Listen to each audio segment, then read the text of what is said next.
れる赤い血を君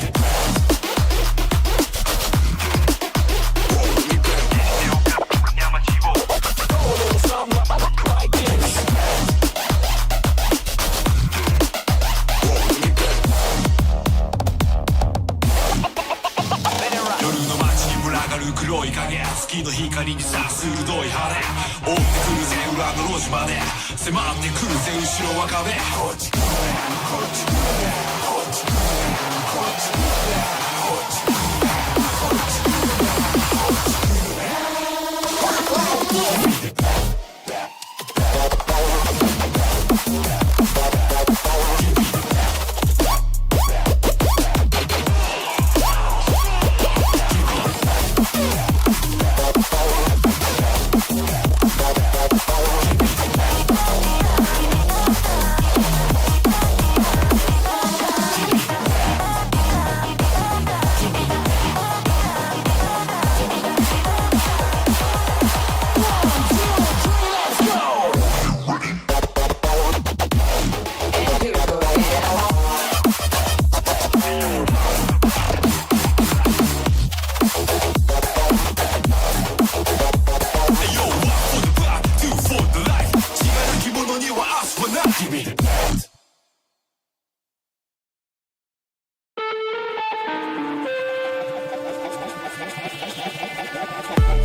in the back of my car, sitting here in the dark. My mind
Good morning, good afternoon, and good evening, everybody, and welcome to Friday. Cheers. You can tell the kind of Friday it is because I'm actually almost halfway done with my coffee already this morning. Woo! That's how it's going to be this morning. Welcome, everybody, to Friday Morning's Tea with a hacker. My name is Neal Bridges. Thank you for joining me today.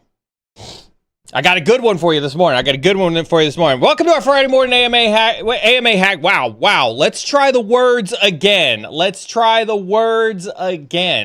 Welcome. Off to a fantastic start. Let's try that one again. Welcome to our Friday morning AMA stream, where we sit down here and we have a good time.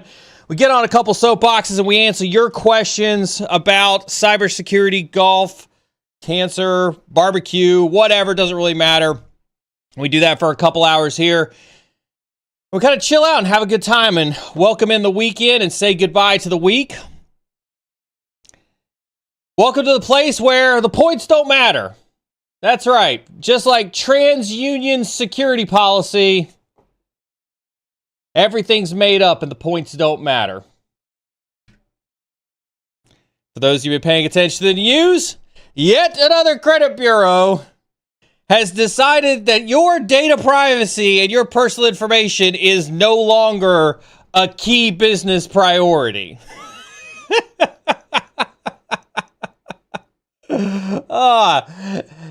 Thank you, Orc the Borker, for the gifted subs. Love it when we get started that early in the morning. That's right.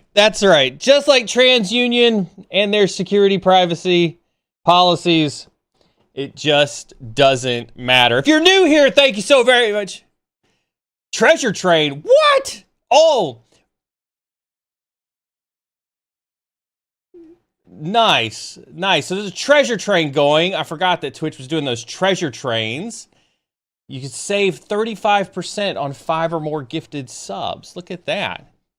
Those of you who did just get gifted subs, don't forget you can come hang out in sub chat with us at night. It's a great opportunity for us to hang out together and chat in the evening. With that being said, if you're new here, welcome. Thank you so very much for taking the time out of your day to hang out with us. We understand your time is very, very important. Unfortunately, you chose the wrong place to spend that time, because all you're going to get is cynicism, deep cynicism, a whole lot of soapboxes, probably me raging, and a high likelihood that my wife is going to send me a text message to tell me to calm down before my heart explodes. So if you're in for all that, we highly welcome you to join.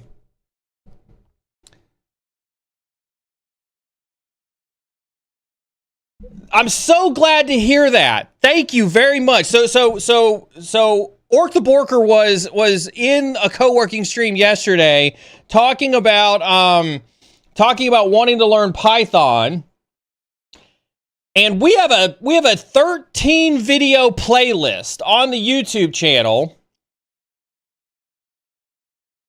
for you to get started on learning Python.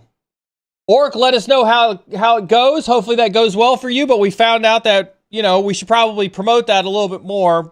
Beardsec's going to go grab a link to that and drop that in chat. If you're of interest to that, go check out that playlist over on Python. Hey, I'm going to make you work. If you're going to talk shit in my ear, I'm going to make you work.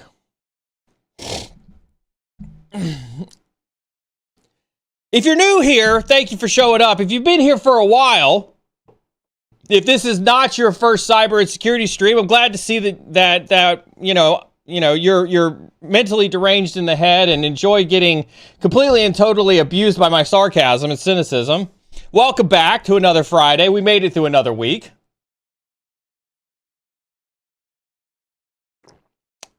We have a lot of thematic stuff that happens throughout the week. We've got a daily cyber that happens on Wednesday. We've got co-working streams that happen almost every other day. We have a threat brief that happens on Tuesday. And this is our time to sit down and bitch about the world together.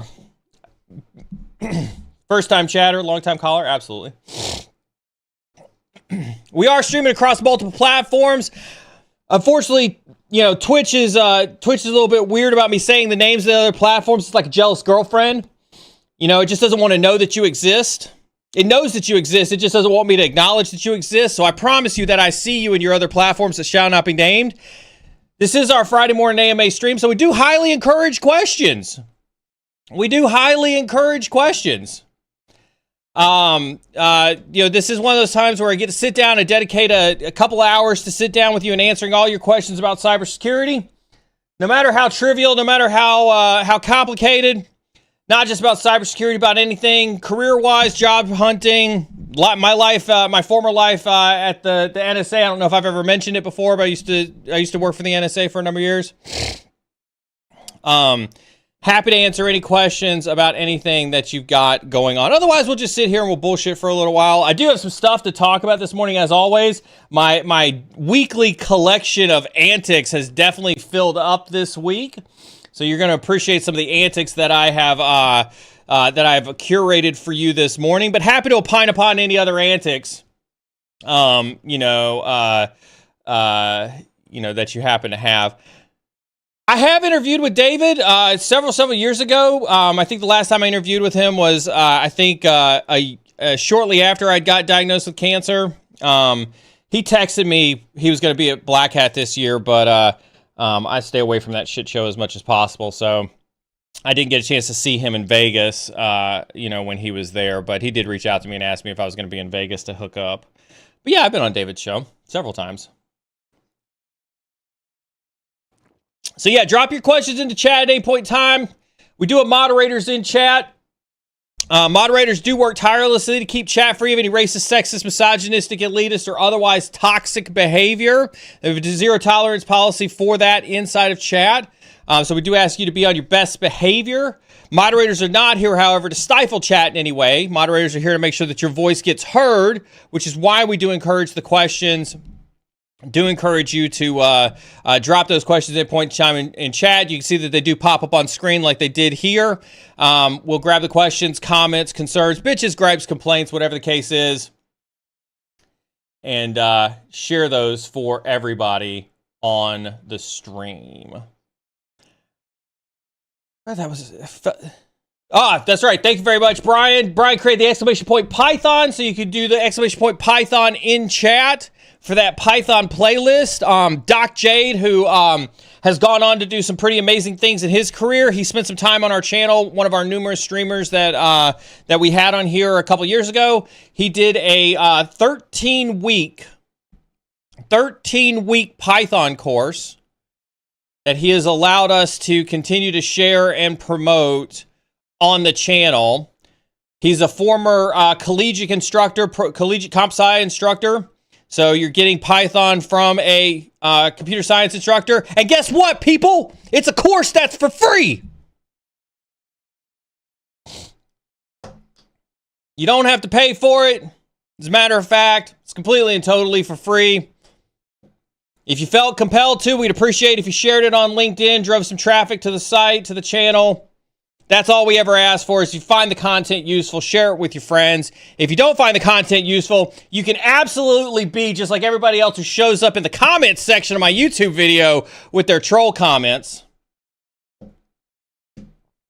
Boy, did I have to, where is Jens around in chat? I see Jens in the mod list.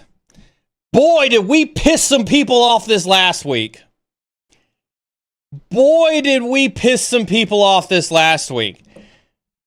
If anybody's not checked it, you should go check actually, don't go check my comment section. That's pretty bad.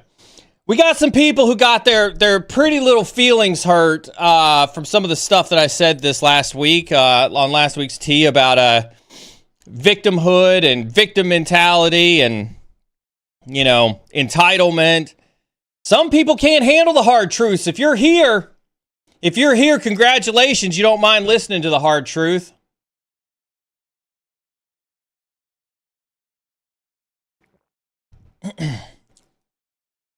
Yeah. I got told that I needed to get a job, y'all. I got told that I needed to get a job. I should go talk to Matt about that. I wonder if they know something I don't know. Anybody get a message from Matt saying I was fired? I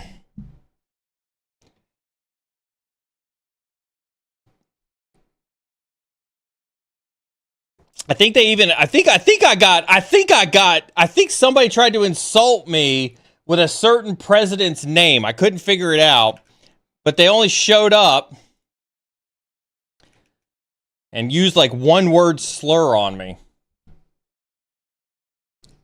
Anyway, so yeah, my comments section this week was was rather interesting. So for everybody who's here this week, after enduring apparently the hurt feelings that I gave to everybody last week, thank you so very much for coming back. I appreciate you.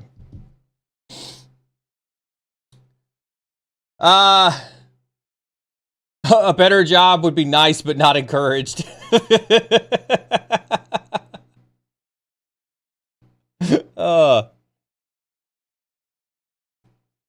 I love it. I love it. All right, let's talk about the antics that are in the news today. I've got a good one for you. I'm gonna bring this one up with Jason if he doesn't bring it up. But I figured this is one of those that's not gonna wait.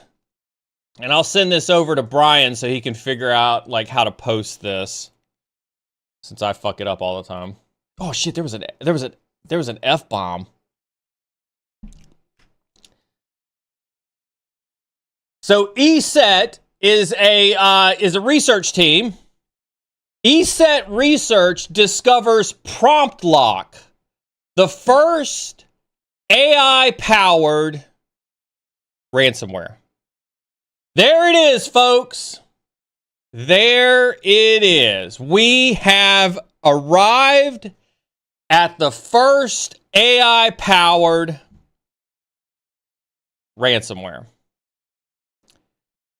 ESET researchers have uncovered a new type of ransomware that leverages generative AI to execute attacks. Named PromptLock, the malware runs a locally accessible AI language model to generate malicious scripts in real time. During infection, the AI autonomously decides which files to search, copy, or encrypt, making a potentially turning point in how cyber criminals operate. PromptLock creates Lewis scripts that are compatible across platforms, including Windows, Linux, and Mac OS X. It scans local files, analyzes their content, and based on predefined text prompts, determines whether to exfiltrate or encrypt the data.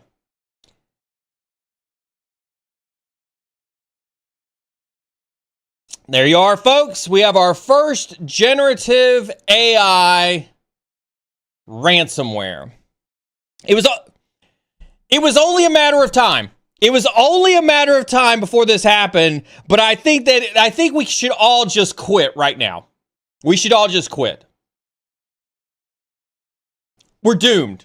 We're doomed. We now have AI ransomware. No, like all of you who say that AI can't take your jobs, I want to see you go toe to toe. I want to see you go toe to toe defending an enterprise against AI-based ransomware. Right? Do you think you're faster? Do you think you can respond faster than AI-based ransomware? Easy, it's called pull the plug. That's right. The only safe system is a non-plugged-in system.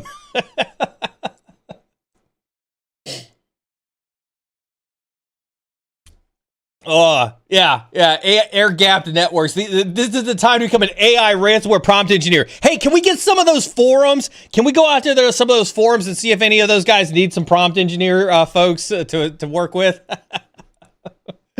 Yep. Now,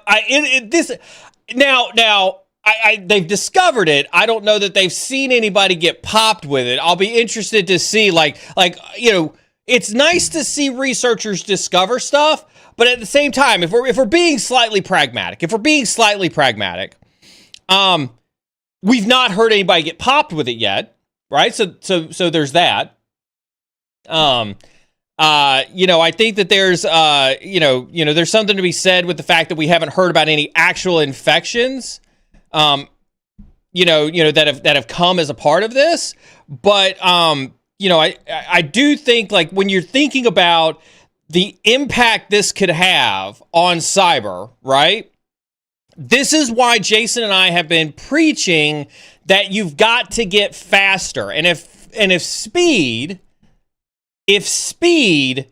comes with AI or automation or something. You've got to do something to be able to respond faster. And I think that's really the bottom line or the crux of it, right? Is that this is yet another way in which adversaries are acting faster with their actions on target, right? Because before they would get access, their scripts were basically just like, select splat.pptx, select splat.docx, right, all the way through, give me everything, and then they'd have to sift through this treasure trove of documents to be able to determine if there's anything of value there. Now you've got basically an autonomous thing that is going to run on the host and find all of the juicy stuff.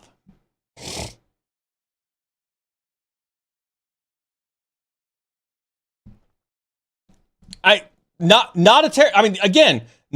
a terrible plan, right? Like if you got, why is there a good reason in your enterprise for Lua to be running? This is one of those examples where we've taken an on by default stance in most enterprises, right? Like, we don't have a reason why Lua should be enabled across the environment, but we're not going to take the time to proactively turn it off and set a policy or a standard that says you can't run Lua executables across the enterprise, right? So yeah. First AI-powered ransomware. Enjoy that article. I'd love to see a write-up show up in my feed sometime soon from somebody in this community.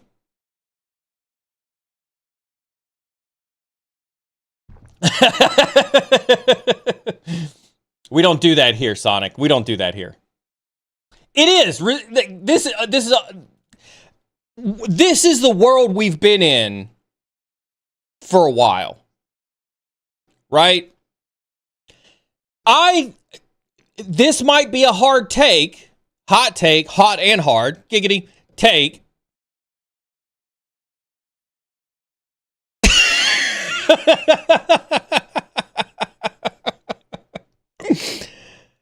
We've been in a world where hardening is dead. Right? I couldn't help that one. Right? I don't think can you harden? Yes, I'm not here before the trolls show up and are like, "Oh my God, Neal said we can't harden." That's not what I'm saying. What I'm saying, right, is that you're never going to be able to harden as good as the adversary can attack. Right? Right? You've got when you look at the success factor, there's the text from the wife, y'all. We've done it. 15 minutes. We got the text from the wife.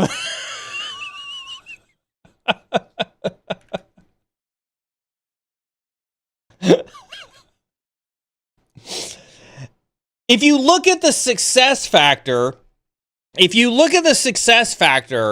of most organizations are successful when they can respond successfully, not when they harden successfully, right?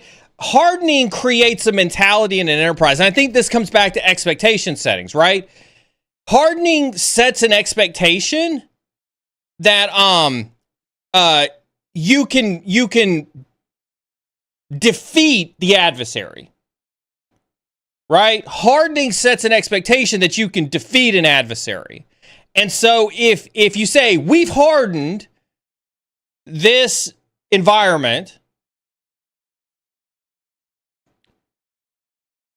and then you get popped, you're like, well, what happened to everything that you did to bolster up the environment? And it's like, no. That you have to understand that we're always going to get popped. We can only harden to such a point. And it's like, no. I want you to understand. Hardening assumes that you can be 100% successful. Resiliency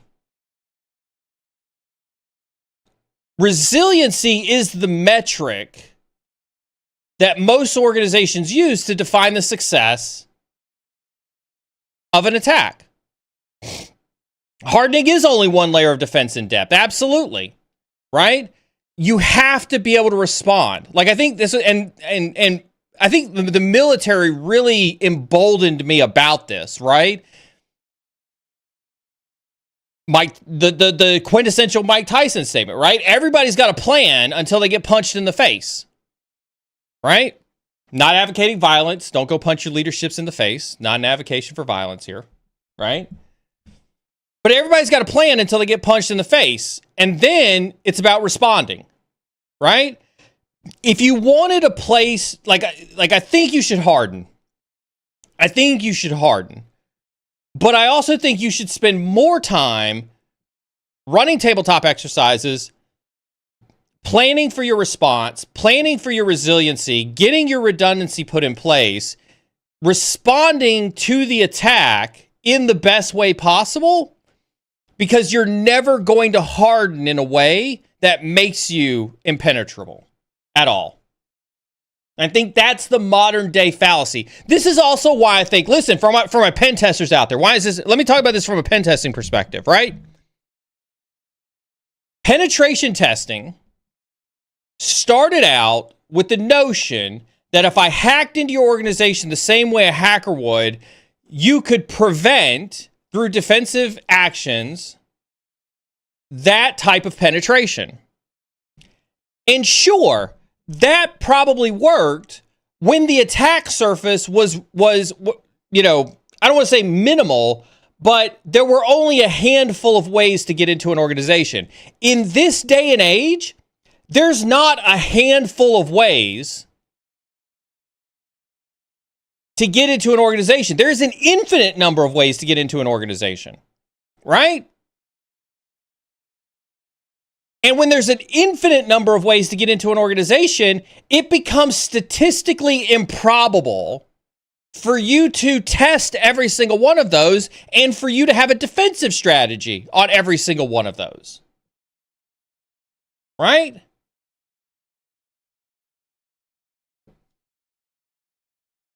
And so, like, this is why I do fundamentally believe resiliency is the key. Like, you shouldn't, I mean, like, yes, you should go out there and block Lua. Absolutely. It's Lua today. It was PowerShell yesterday. And who knows what the freak it'll be tomorrow. Right? You can keep chasing the thing that you have to block. And I'm not saying don't block it. You should go out and do it. But if you want a better strategy, focus on your resiliency.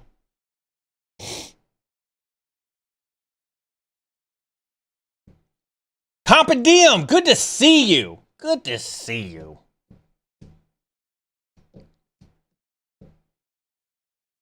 Compendium. Compendium. Compendium. Compendium. Compendium. I do have issues. All right. AI ransomware. That link's in chat. If you need to pester Beard, ask Beard to link the article in chat again. Do it so at your own risk. He does have a ban hammer at his disposal. Welcome to Friday. Welcome to Friday. All right. Up next, outside of the AI ransomware.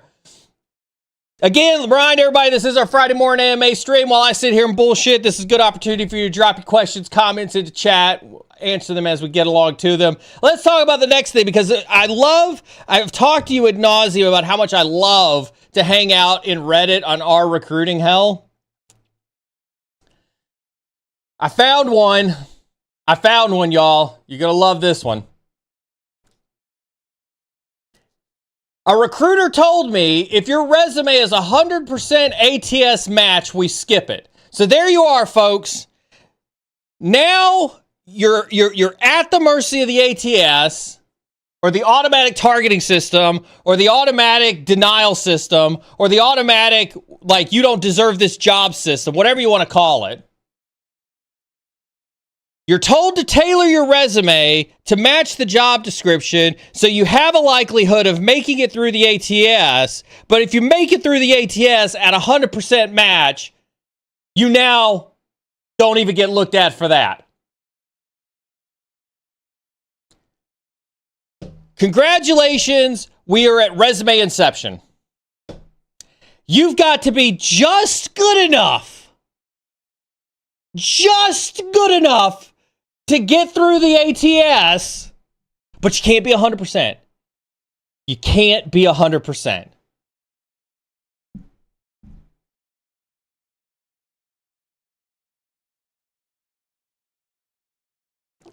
I mean, that's that. As much as we talk about it, that's the state of the job market. That right there is the state of the job market. We're looking for a unicorn, but it can't be perfect, because if it's perfect, it's fake. But also use our job posting, on LinkedIn, because we paid for it, and LinkedIn's going to try to stuff our inbox full of candidates, but we've got to use AI to filter through the candidates. If it's not one thing, it's another. Right? If it's not one thing, it's another. If Outcast, nail on the head, right there, right? Just another reason to support networking is key, right? Networking is key. You cannot rely on these automated systems to get you a job. Right? It is a disaster out there, folks. It is an absolute fucking disaster out there. I've seen people talk about that, Dosco. Right? Embed AI in your resume. I've seen people talk about putting prompts in white space on their resume for the AI. Right? That is stuff that I've seen people talk about. Yeah, I don't want to be all doom and gloom. Like, I'm not here to completely I'm kind of here to shit a little bit on the current state of the market. That's kind of what it is I do.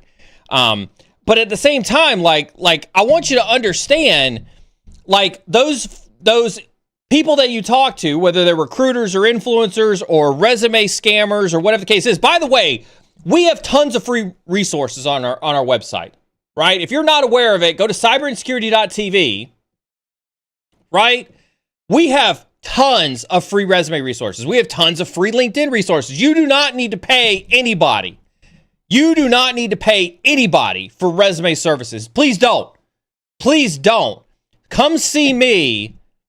We'll figure something out before you pay anybody for resume services. Right? Absolutely not worth it. Right? Go to our website. We have resume rubrics. We have resume best practices. We have tons of resume roast. Absolutely. Please use AI. You will not at all get any argument out of me whatsoever. You should absolutely use AI. Right? So don't pay for any form of a resume assessment. It's all a scam, right? Especially when all of these systems in place are set up to rule you out of the job market. All of these systems are set up to rule you out of the job market. I posted a short, or I should say Jens posted a short, right? You should go take a look at it. We talked about it last week, if that clip's still out there, right? Your resume is a marketing document. It is a marketing document. You should treat it like one of these marketing documents that you get in the mail.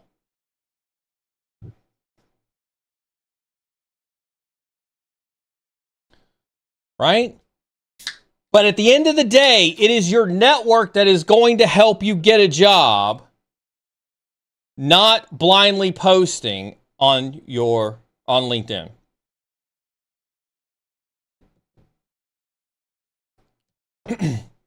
Yeah, very much so, right? One of the things that I talk about too, right, that I think is lost in some of this content, right? You could have a job. Let's be real about job descriptions. Right? Let's be real about job descriptions. Job descriptions are an employer wish list. when you realize that a job description is an employer wish list, it becomes easy for you to realize, or accept probably is a better way to put it, that if you don't get picked, it's because you weren't the unicorn that the employer was looking for. It had nothing to do whether you had OSCP or not. It had nothing to do whether you had CISSP or not. It had nothing to do with whether you had a 4-year degree or not. That hiring manager or that recruiter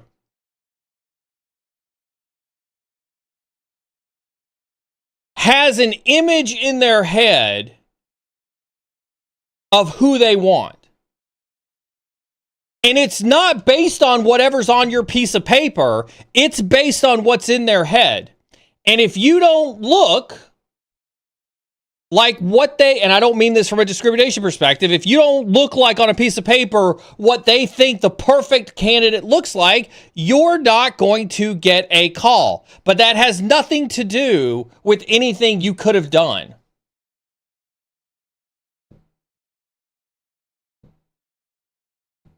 Right?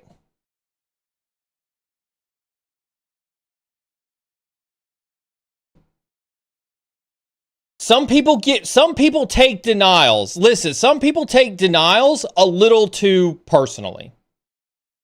And I know that it's hard when you've been out of work 6, 9, 12 months. We've got some folks in this community who were out of work for 12 plus months before finding a role.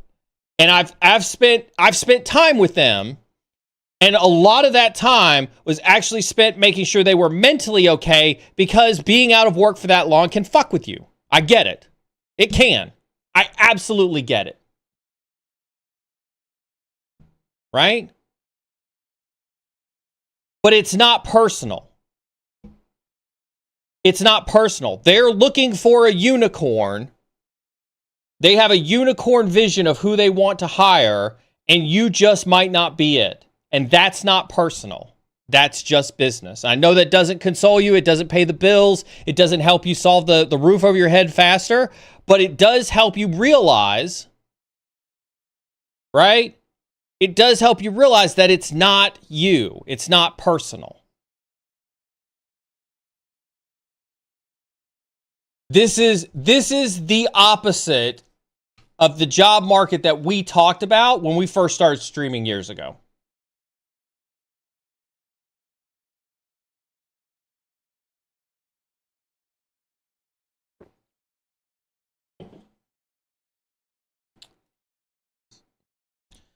Good question, Sonic. People in tech are weird, right?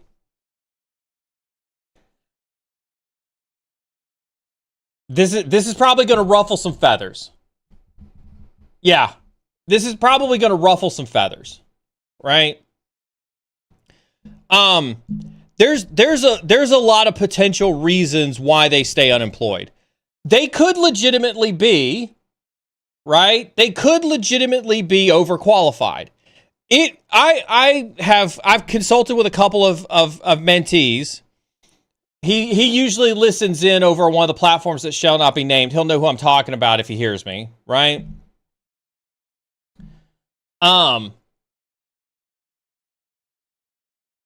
He was unemployed for six or 7 months or so.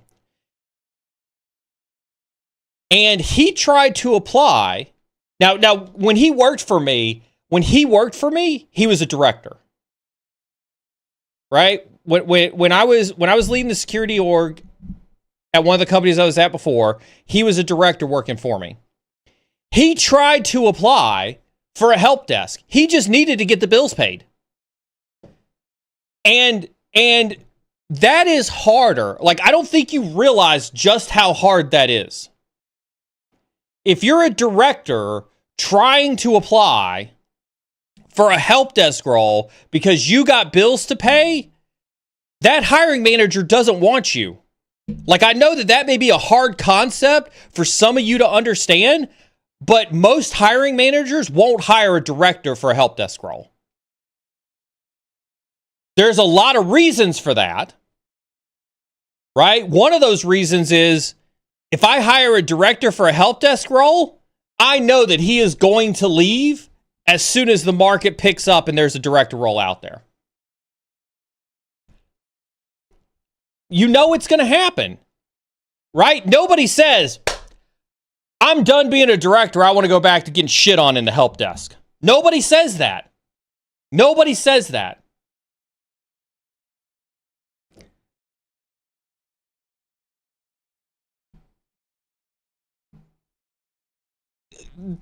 There's another reason why this happens. Some of it has to do with ego. Some of it has to do with ego. On the other side of that director role, there are people who go like, no, I worked my ass off to get out of help desk. I refuse to go back to working for help desk. I refuse to go be a Walmart shopper. I am better than that.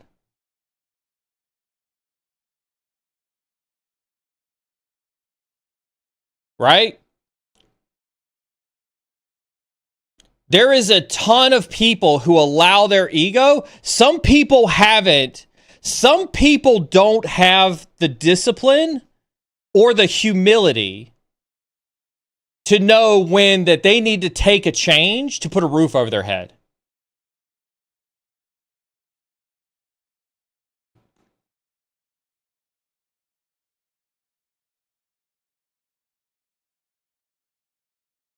Right?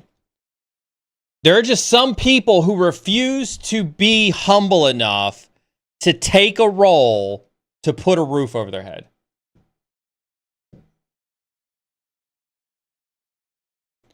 I want you to understand something. Like,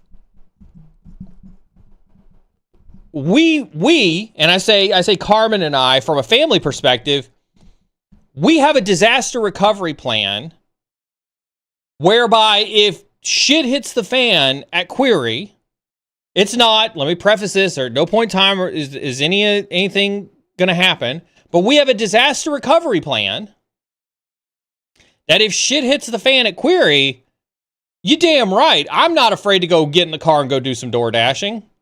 Might be one of the only door dashers running around in a Mercedes, but that's all right. Or a Raptor R. Right? But I'm not afraid to do that shit. I'll go back to consulting. I'll call my friends up at PwC and say, how'd you like a senior associate or an associate that knows all your inner workings at PwC?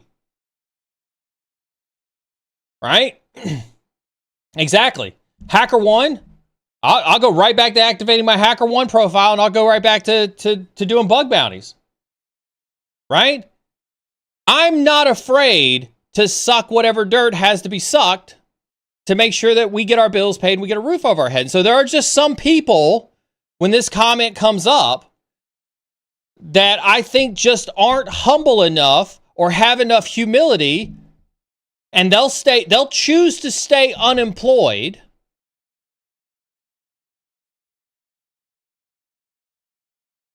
instead of getting whatever job they need to pay the bills. And if you've got the money to do that, you go right ahead, right? We're not here to judge you based on your financial situation, right?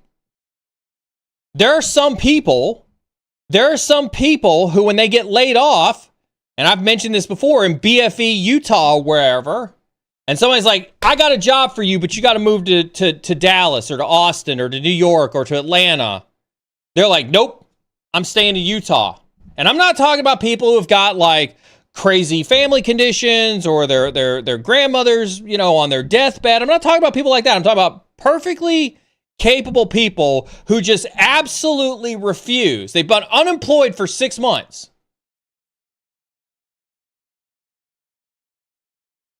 Right? I've been unemployed for 6 months, and somebody gives me a job opportunity in Atlanta, but I'm not going to move there because I think that cyber should be a remote job, and so therefore I'm not moving.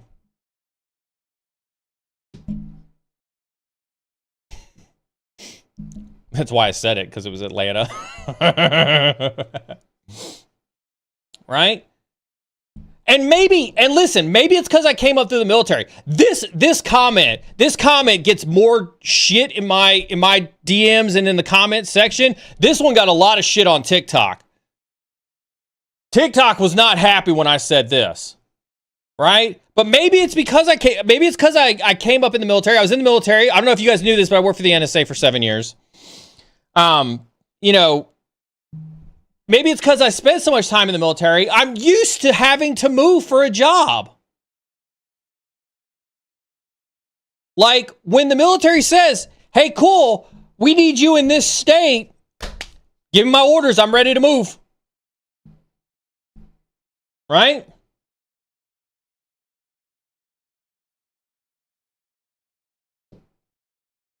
And so, like, again, Carmen and I have talked about it, right?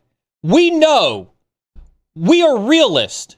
We know that at some point in time, there is a CISO role that somebody is going to ask her or I to come do, and we will have to move. We know it. We're prepared for it. Do we love our house? Absolutely. My family's right down the road. Do we love being close to my family? Absolutely. But we know that if Jeff Bezos called me up tomorrow and said, hey, I want you to come be global head of cybersecurity for AWS or Amazon, but you got to move to Seattle, pack up the house. Let's go to Seattle. I hate Seattle. I'm sorry if you live in Seattle. I hate it for you. I hate Seattle.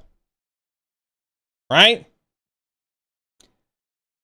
But if I got told I got to pack up and move to Seattle for a job, it's going to happen.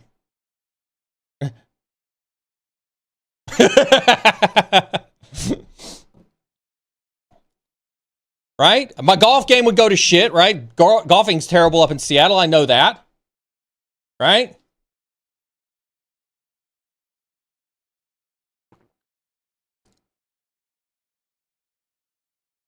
Yeah, and I mean, everything's negotiable. Everything is negotiable, right?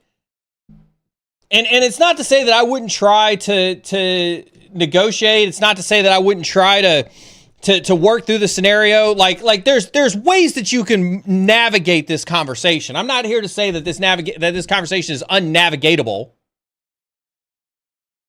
right?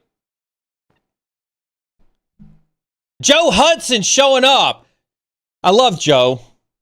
Joe, you coming down to Raleigh for B-Sides RDU? By the way, if you are in Raleigh for B-Sides RDU, I couldn't remember what the other two acronyms were. If you do come down for B-Sides RDU, make sure to hit me up.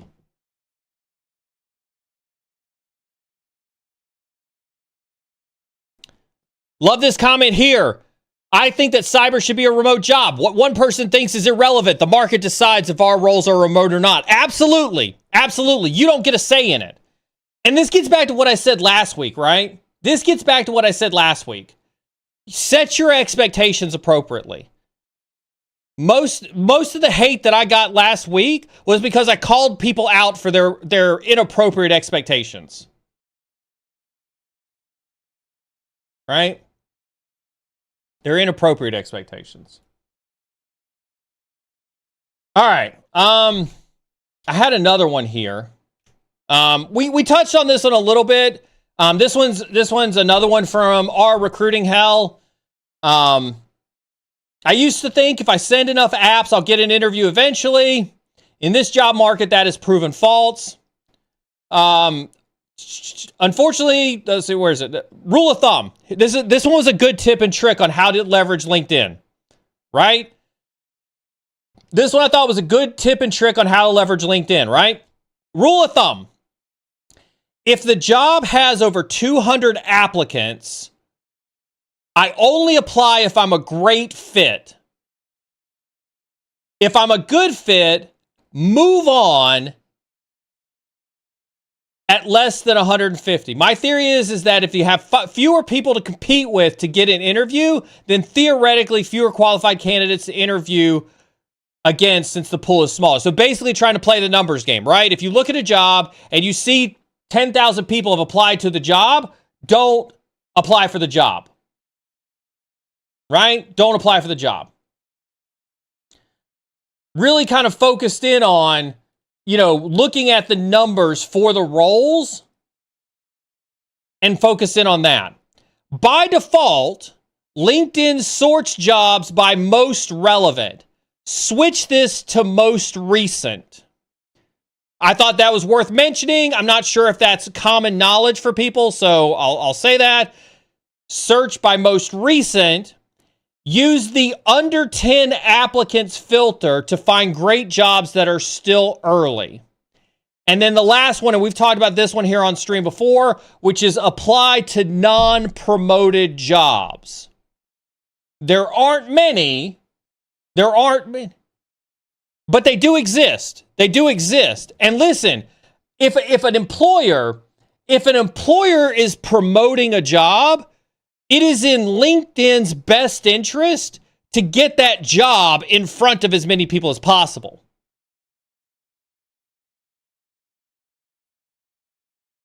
Right? And so going away from the promoted ones gets you the exposure for the people who are like, I'm not paying to get 15,000 resumes in my inbox. Apply to non-promoted jobs. There aren't many, but these get like 30 times less applicants, not real math. And occasionally have sub 50 for a few days. So there's some tips and tricks there that I thought was super helpful. Did that one. Cool, I think that was it. Oh,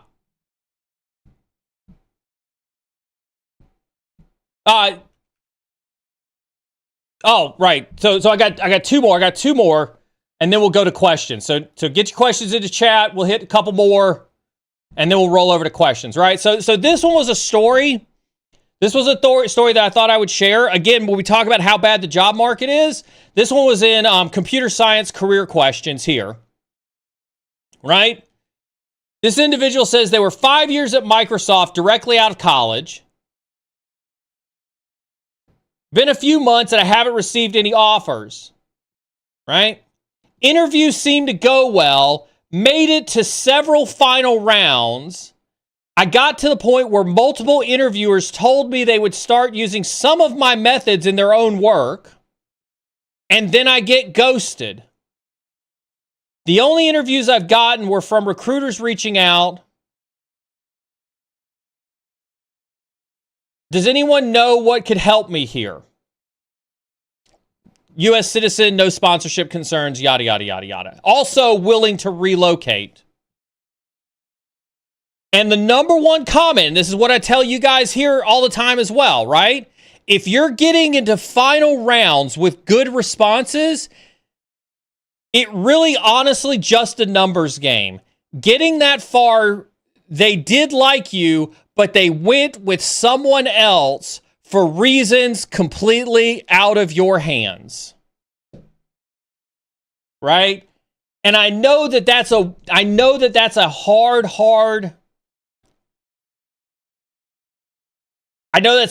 thing to hear, right? It sounds very much like, oh, it's not you, it's me, right? But if it's me and Brian that a recruiter has to choose, and they choose Brian, I might think that they're a freaking moron at the end of the day, but clearly Brian said something that made him a better candidate than I did, and I just have to accept that.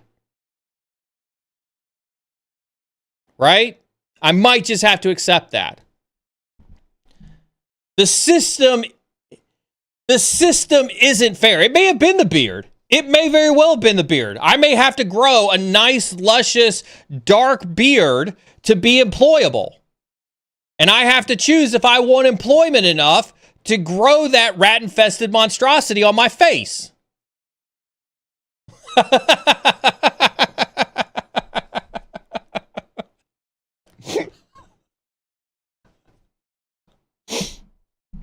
Right? That's just the market, right? It's not always the best man wins, or woman, or person, candidate, whatever, right? It's not always that. Sometimes it just happens.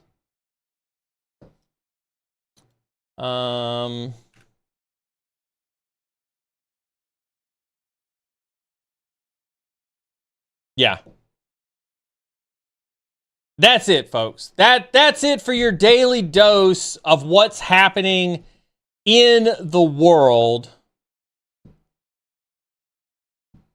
Very much this. Very, very much this.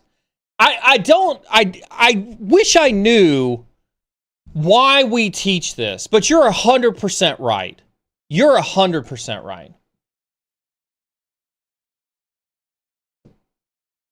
Right? We're taught in school that the world is a meritocracy, that if you put in your hard work, if you do what you're supposed to do, right, everything will just work out. Everything will just happen the way that it needs to. And that's just not reality. That's just not reality.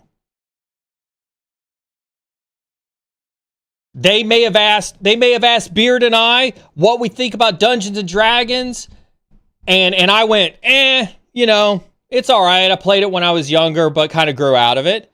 And Beard could be like, oh, I freaking love Dungeons and Dragons. And by the way, I'm a DM, and I absolutely, you know, and he starts spouting off a bunch of D&D stuff. And that really could have resonated.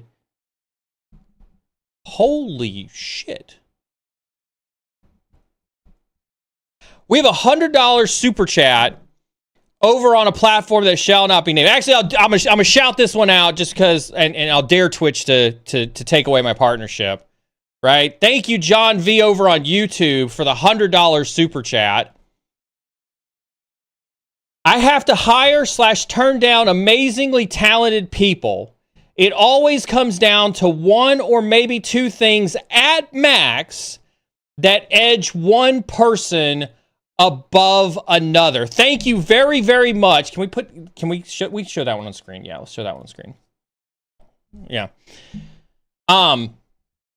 Thank you very much for the transparency. Thank you very, very much for the $100 super chat. I really do appreciate it. What a legend.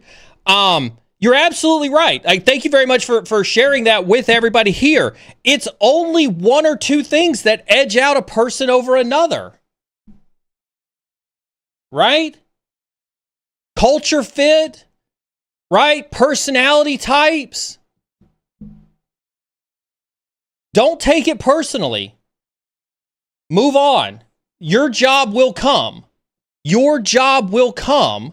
And listen, you should revel in the fact that you were. That you should revel in the fact that you were indeed in that final pairing of the process.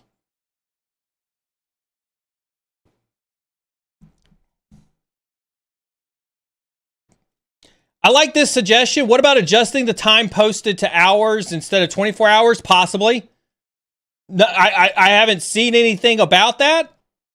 You know, give it a whirl. Like, I don't think that there's anything wrong. I don't think there's anything wrong with adjusting the strategies. Again, my take at the end of the day is it still boils down to networking, right? I still think that networking is the number one best way for you to get hired. I'll die on that sword all day long, right?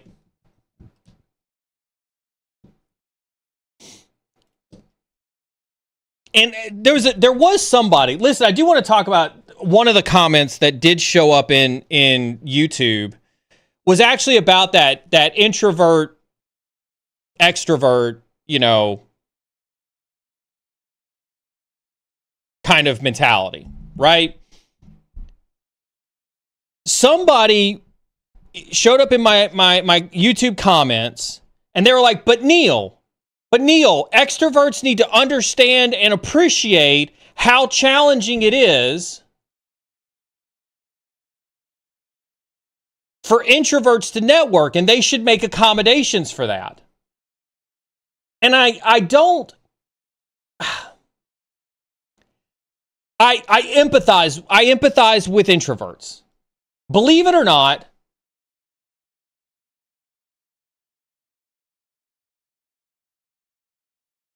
believe it or not, I'm an introvert, right? I've talked about this before in chat, right? Where it's like I couldn't talk to a random stranger to save my life. I go with the last time I went to FSI SAC earlier this year, right? I went to FSI SAC earlier this year, and I went with our sales guys.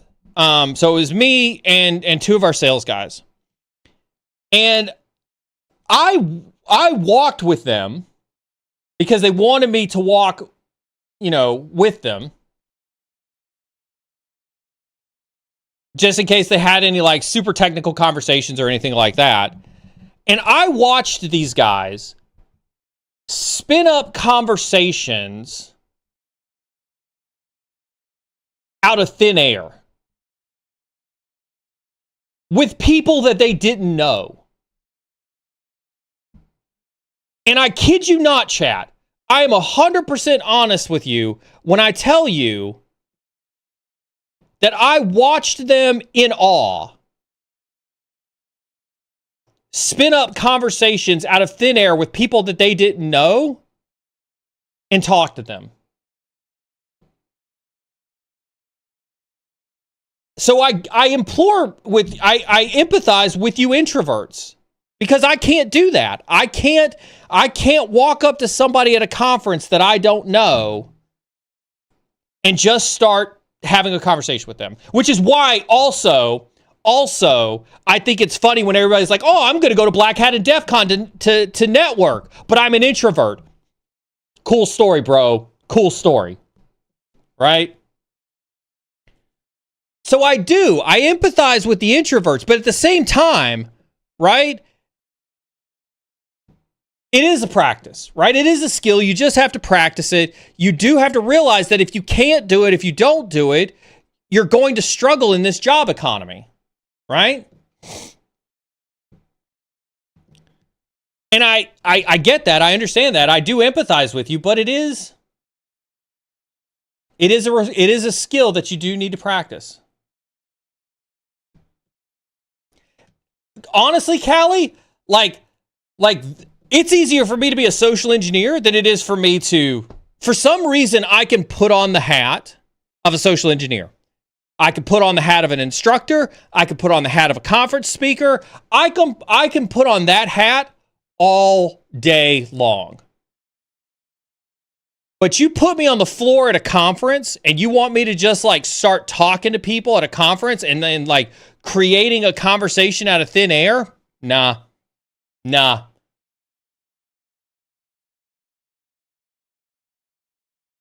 Yeah. Like I can't converse at a conference. Yeah, I do need to. Like it is something that I do want to practice a lot more. Right? It is something I want to practice a lot more.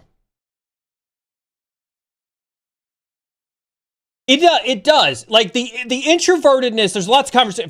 I'm responding to a lot of ongoing chats in Twitch, right? It manifests for people in a lot of different ways, right? And that's what makes the networking conversation so hard, right? Is because you have to find the way that works for you. This is why when I talk to you guys about content creation, you should find the avenue of content creation that works for you, right? You should find the way to network and to interact with folks and to build relationships. You should find the way that works best for you. Right? And it's a journey. It is a journey, right? We call it practice, and that's fine. Sure, it's practice, but it is a journey where you have to put yourself out there. You have to be uncomfortable, right? You have to be uncomfortable to solve the challenges that are outside your comfort zone, right? I know this. It's something I'm still working towards myself in my own life, journeys. I imagine I'll work on it for as long as I can, right? But everybody has got their own way to work through it. I saw Nitronic Deer in chat, so with Nitronic Deer's appearance, we'll drop in a GRC question. In light of our GRC folks in chat, as cyber threats continue to evolve, how GRC professionals play in the future, particularly in the context of incidents like the recent attack in Nevada, what is the necessary steps to take as precautionary actions, right? So, and again, so that we could say it out loud, because again, this seems to be another one of those awesome things that people love to key in on whenever we mention it up. GRC is pivotal in cybersecurity. Pivotal. You cannot have an effective cybersecurity function without GRC. Hacking doesn't exist without GRC. Blue teaming doesn't exist without GRC. It is the governance, risk, and compliance function of security. You don't have to like it. You don't have to agree. You can call me crazy. That's fine. This is one of those things that is just a function of security that has to exist.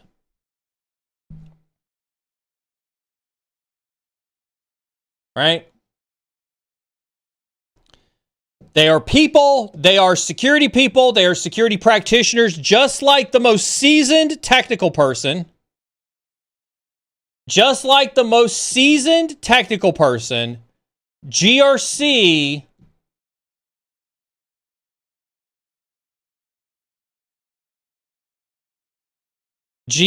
people are security people. Right?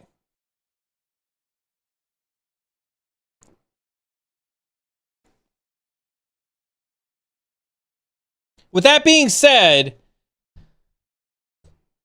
everybody in security, like one of the things that I think GRC people suffer from the most, right? Sometimes GRC people suffer the opposite problem of the technical people.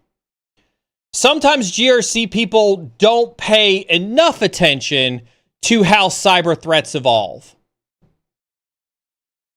Sometimes GRC people have their heads in the books too much, right? They think that policy will fix everything, right? I know not you, Nitronic Deer. I know that's not you. I'm not speaking on you specifically, but I think that's fundamentally the problem. So yes, GRC continues to need to play in the future, right? But GRC also needs to evolve to be less paper-based and more fixed in technical reality. I do believe, as First One to Die says, you should have some tech chops in GRC. I think some of the best GRC folks that I know have a good mix of business and tech chops. Right? I don't know about highly technical. I don't think you need to be able to write your own code in GRC. I don't think we're there with GRC. I think a 50-50 mix, I think a 75 mix of policy and a 25% mix of tech is good. Right? Yeah, understand it. Absolutely. I totally agree with that, right? I think good GRC folks have a good mix of business and technical skills. I've said this before on this stream. I think it is a little bit of a self-licking ice cream cone to think that GRC is engineering. I know that that's a contentious point in today's social dynamics, but that's okay. I'm willing to take that.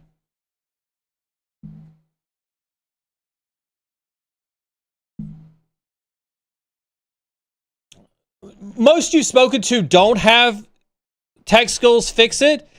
I'm saying I think that they should. I think we're moving into a realm. I think if we were to look across the cybersecurity org chart, right? And if we've got, right, the CISO at the top, and you've got GRC, you've got architecture, and you've got incident response or security operations, right? If we look at those three, right? I think if we start on the left with GRC, it should be 75% business and 25% tech. If we look at architecture, it should be 50% tech and 50% business. And if we look at security operations, it should be 75% tech and 25% business. Just that's a general thought process, right? I think that's how it should move from left to right. Right? And I think that provides that balance in a security organization between highly technical people and business-focused individuals. Right? I think that's the balance that you need to have a well-run security organization.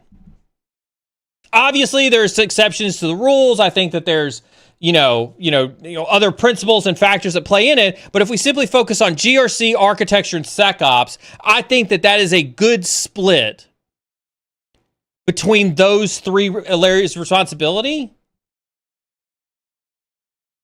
in business and tech skills.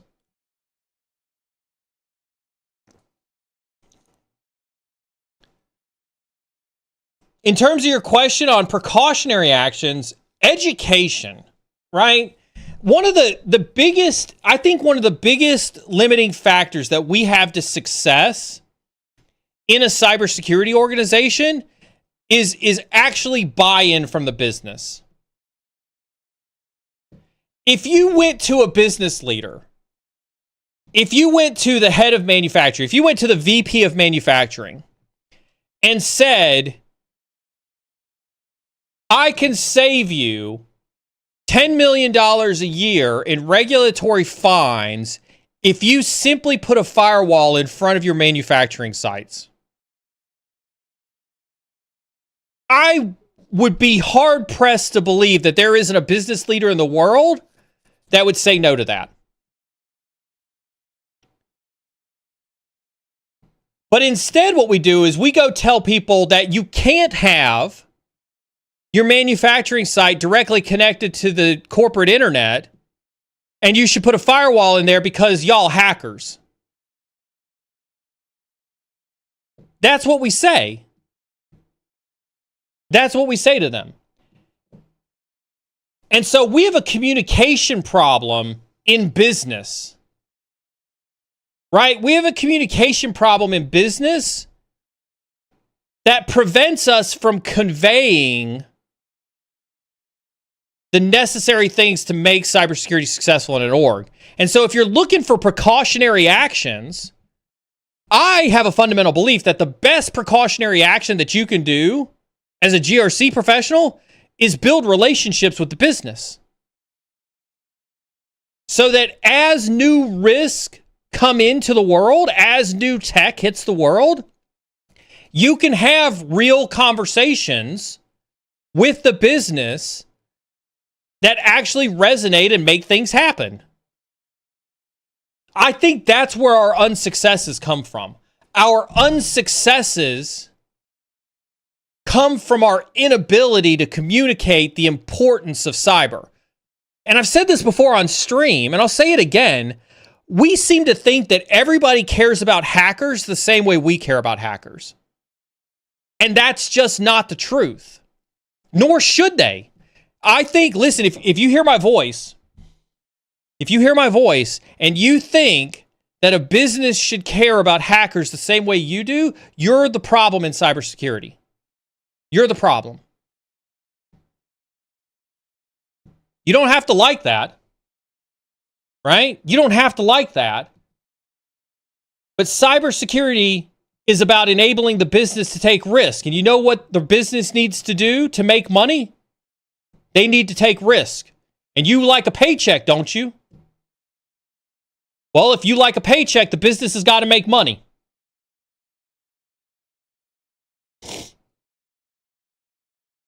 And so I don't think that the precautionary actions that you need to do as cyber attacks evolve, it's not technology, it's not zero trust, it's not ZTNA, it's not hyper automation, it's not hyper SOC, it's not AI empowered SOC, it's none of that. Right? If you want precautionary actions, go build relationships. Go build relationships in the business so that when the next AI hits, or now that we're talking about AI-enabled ransomware, you can go have a real conversation with business owners.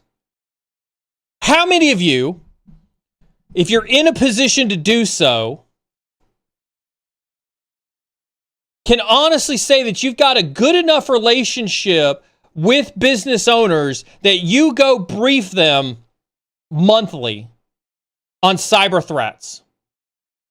Or better yet, go brief their orgs on cyber threats. I expect you to, Nitronic Deer. I expect you to. Right? If you don't have that kind of relationship with a business, that's the first place I would start. That's your precautionary actions, is create a relationship with your business units that you can show up and talk to them about cybersecurity threats the same way I come and talk to you every week about cybersecurity threats. Right? That's how you can be successful.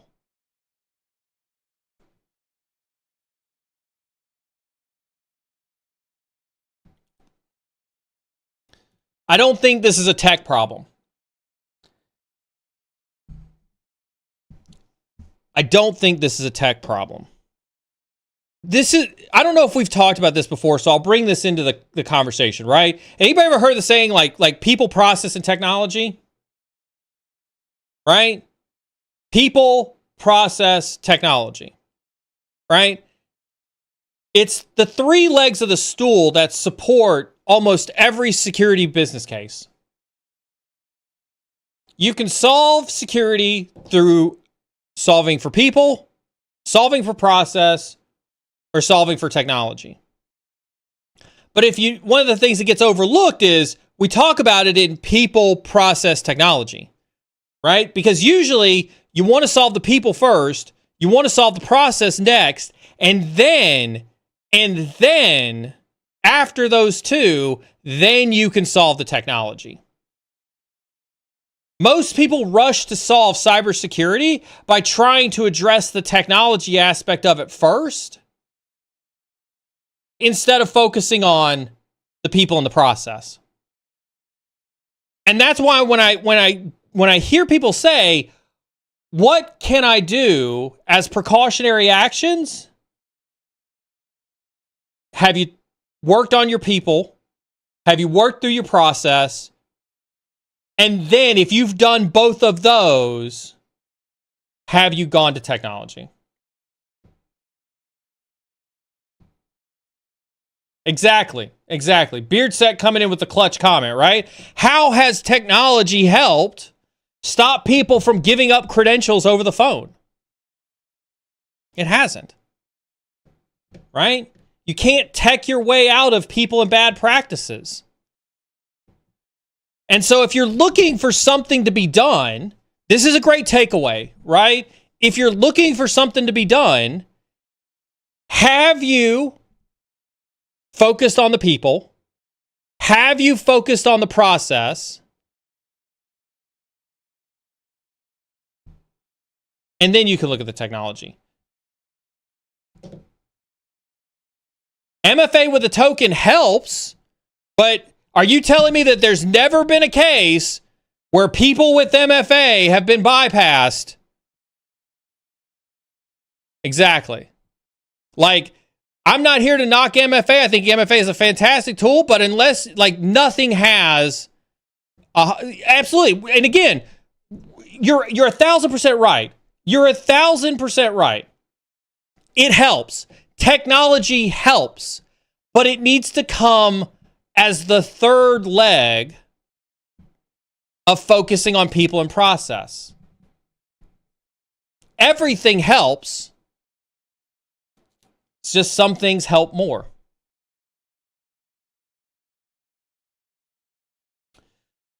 Good question, or good statement. I'm burnt out, especially because my boss shoots me down on everything. What do I do, especially with the market being shit? We talked a little bit about burnout.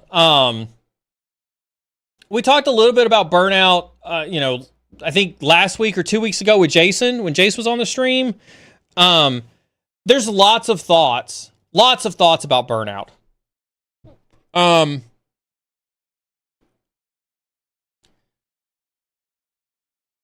There's two different questions here, right? You're probably burned out because you feel like you're not getting recognized by your boss. You probably feel like you're not getting seen or heard, and that's driving a lot of your burnout. Trust me, I can absolutely empathize with that, right? You're on a completely different communication wavelength with leadership, right? You're burnt out because you feel like you're presenting solutions and you feel like you're not getting the recognition for the solutions you're preventing, and therefore that creates mental frustration for you to do your job. I get it. Let's handle that in two different ways, right?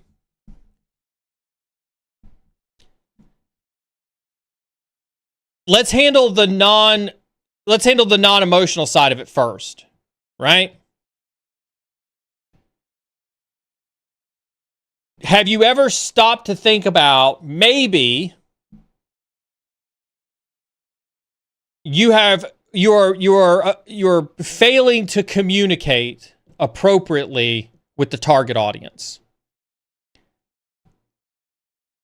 Have you done enough self-reflection to where you can sit back and say, maybe it's me. Maybe I'm the problem.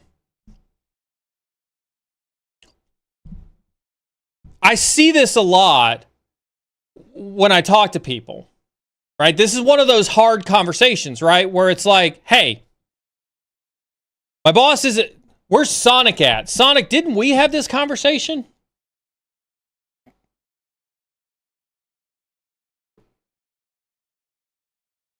Have you done some self-reflection? I'll tell you the same thing I told Sonic, right? It's real easy. It's super easy. What's that meme? Right? Like, everything's falling apart around me. Maybe it's their fault, not mine. Right? If your boss shoots you down on everything, maybe you're the problem. Right? Maybe you're the problem. And again, I love what Sonic says here, right? Self-reflection helps. Still not happy, but I now have things to work on. That's the point, right? Right? Before you can solve certain problems, sometimes you might have to fix yourself. Right? Maybe you have to fix how you communicate with your leadership. Maybe you need to fix how you convey importance to them. Maybe you need to convey the business value better. Right? You have to, it's just like hacking into a box, right? If you can't hack into the box on your first attempt, do you go, well, maybe the box is busted?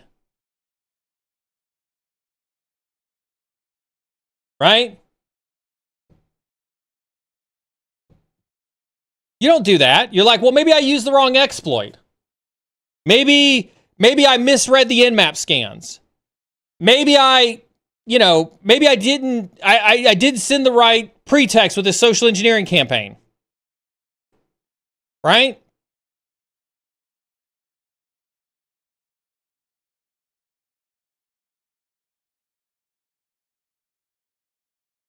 You don't do that. What you do is you sit back, you reevaluate your TTPs, right? Maybe I should use this. Maybe I should do that. Maybe I should run this payload instead of that payload, right?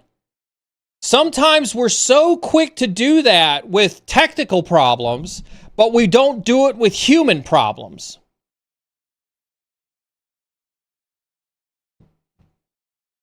Right? My advice to you, before you start asking what you can do about your boss, have you fixed the things that you can do about yourself? Right? Because again, like Residual says in chat, right? You may not always be able to influence your leadership, but you know who you can influence every day? Yourself. Right? You can always influence yourself. You can always focus on the things you can control. You can always focus in on your environment. That's what you should do.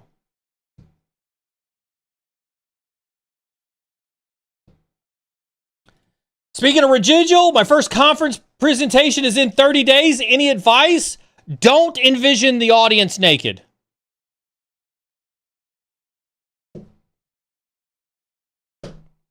No, for real. Listen, if this is your first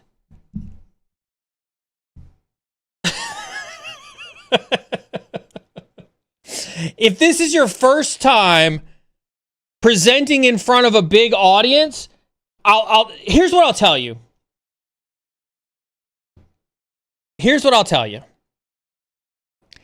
I remember the first time I taught a class. I don't think I've ever told this story before. This was 2007, I think it was. 2006, 2007, somewhere around in there. It's the first time I taught a class. This was while I was in the Air Force. You know, I don't know if you guys knew this. I don't really talk about it a whole lot, but I spent 7 years in the Air Force working predominantly with the NSA. I know I don't talk about it very much. I was super confident. Like they had asked, what did they ask me to teach? They asked me to teach, riot control. We could get into that story later of why the cyber dude was teaching riot control, and that's okay. But they asked me to teach riot control. So I was up there. I had done my prep. I'd done my lesson prep. I was ready to go, and I was excited.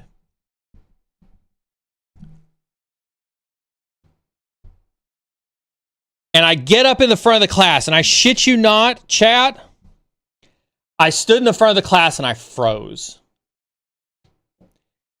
And this was a small class. This was 45 to 50 students.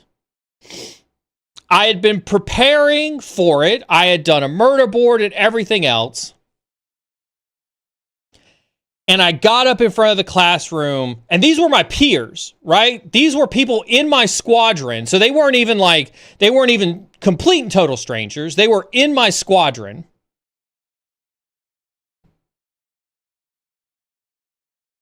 And I got up there, and I was on the front slide, the introduction slide to what we were going to talk about. And I completely and totally froze.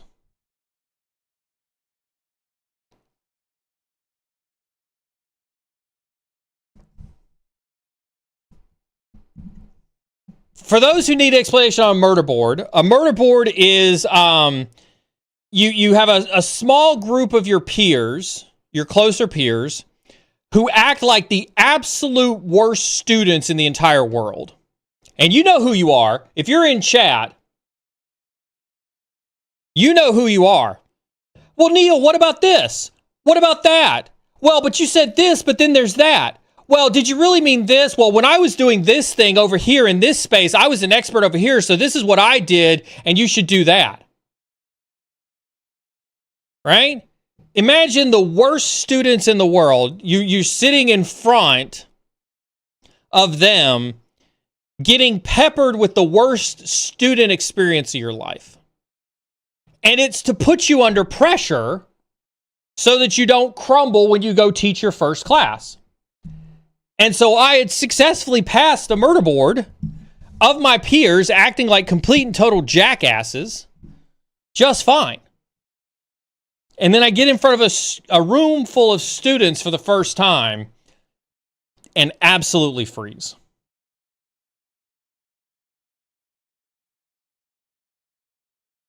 And I remember the panic feeling that I had. To this day, I remember that panic feeling that I had. And the only thing that snapped me out of it, right? The only thing that snapped me out of it was the class commander standing up.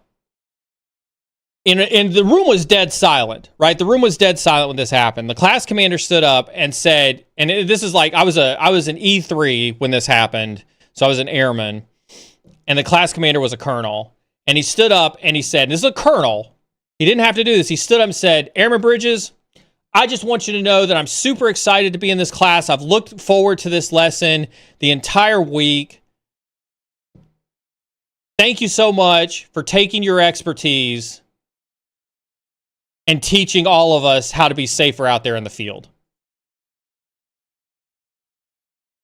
And it was just that little bit of acknowledgement to snap me out of my head to realize it's a gift. Not a gift. I don't mean a gift in terms of like it's a special ability. It's an honor to be asked to stand up there and present. Whether it's one person or 100 people or 50 people or whatever the case is, you've been given an immense honor, an immense validation of your expertise to be asked to present at a conference. So you've already won. You've already won. All you have to do is go up there and deliver. The presentation isn't about winning or losing.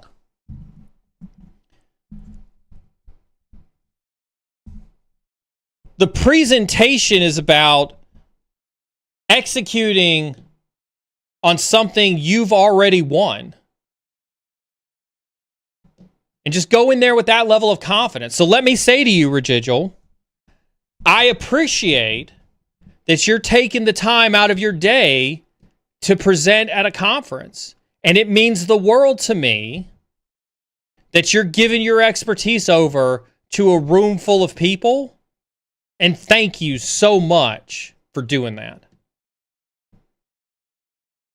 You got it, right? That's my advice to you. That's my advice to you.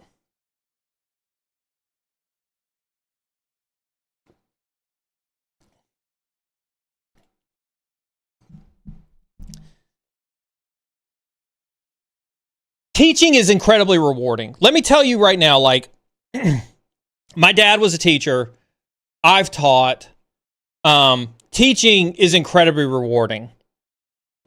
I encourage everybody to teach somebody. Everybody who hears my voice should teach somebody.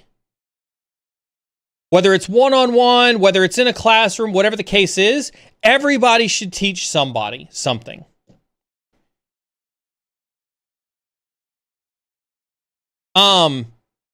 You will find it to be both humiliating, humbling, and rewarding.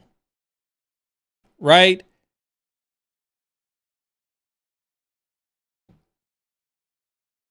I have so much to say on this topic that the pause is just the myriad of thoughts I have on this topic is insane.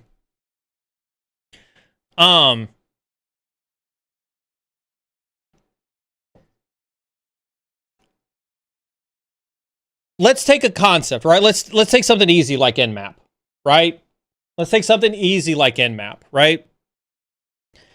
Most of you have taken a course on Nmap, you've played with Nmap, you know of Nmap's existence. Whatever your understanding is of Nmap, take that and envision that in your head of what your current understanding of Nmap is. When you realize whatever your current understanding of Nmap is, there is somebody else, there's at least one other person in the world who doesn't understand Nmap the same way you do. Once you realize that you can teach Nmap. Then when you think about that person that doesn't understand Nmap, and you think about what you understand about Nmap, and you try to teach that person that doesn't understand Nmap what you know, you will realize how much you don't know. You will realize how much you do know. You'll realize that you suck at conveying what it is you know to somebody who doesn't know. And you'll understand more how to be a better communicator. Right? I think that's why I encourage people to be instructors. Right? That's why I encourage people to be instructors, because like everybody here knows more than the person behind them. If you are here, you know more than the person coming up in cybersec behind you. But you don't know what you don't know until you start to teach somebody what it is you do know.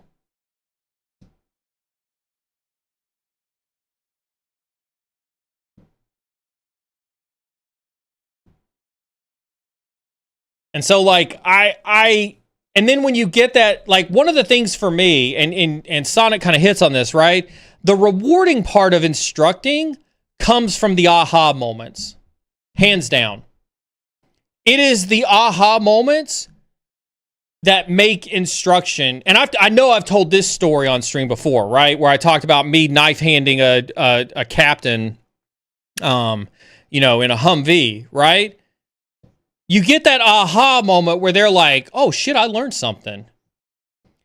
When we were teaching, I talked about this last week where I've taught legal assistants how to hack boxes, right? The joy of watching somebody who has never, ever thought about hacking, never explored hacking at all, go from zero knowledge to hacking their first box, and seeing the look on their face, the joy it gave me as an instructor to literally teach somebody zero to hero was unbelievable. Right?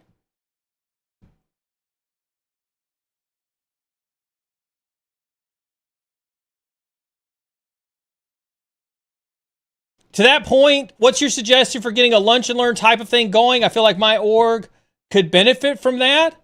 Socialize it the same way you would socialize, if you were going to start streaming, what would you do, right? You would put it on the schedule. You would create a topic. You would start to do promotion on LinkedIn and everywhere else, saying that you were going to start streaming. And you would do everything in your power to encourage people to come to your stream. That's what you do for a lunch and learn. Right? Here's the thing. There's no minimum, you don't have to ask anybody for permission on that. Now, there is a way to do it so that it seems like you're asking for permission. But what you're really doing is you're advertising and you're making people aware, and it works more for the politics than it does for anything else, right? But you don't have to ask for permission on doing a lunch and learn. You want to do a lunch and learn? Put it on the calendar. Set it like 30 days out. Call it a monthly cyber lunch and learn. Every Wednesday at lunch. Put it on the calendar. Go in the office if you have an office. Right? Encourage people to come see you in a conference room and talk to a cybersecurity professional in real life. Right? Put it on the calendar. Well, tell your boss, hey boss, by the way, I want to start doing lunch and learns to educate the organization on cybersecurity concepts. I'm going to start doing it Wednesdays, first Wednesday of the month at lunch. Would appreciate your support in it. Right? If he says no, he or she says no, right? The easy way to retort that is, do you not believe that we should educate the organization on cybersecurity concepts? See how they answer that one. Do you not think that that's an important function that we have as a team to do that?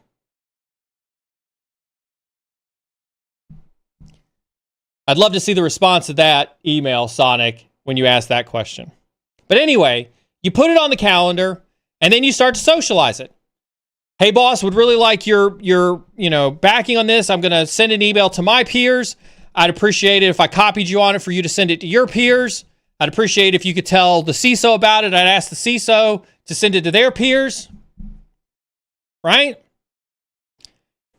And then you prep and you socialize. You prep and you socialize. You prep and you socialize. And then you execute. And then you socialize more to talk about the benefits, who showed up, what you covered. You treat it like content. I think this is amazing for anybody to do. If you're hearing my voice and you're wanting a great suggestion on what you can do to get more cybersecurity awareness in the organization, you're looking at it right here from Sonic. Go set up a lunch and learn. And again, who's going to tell you no?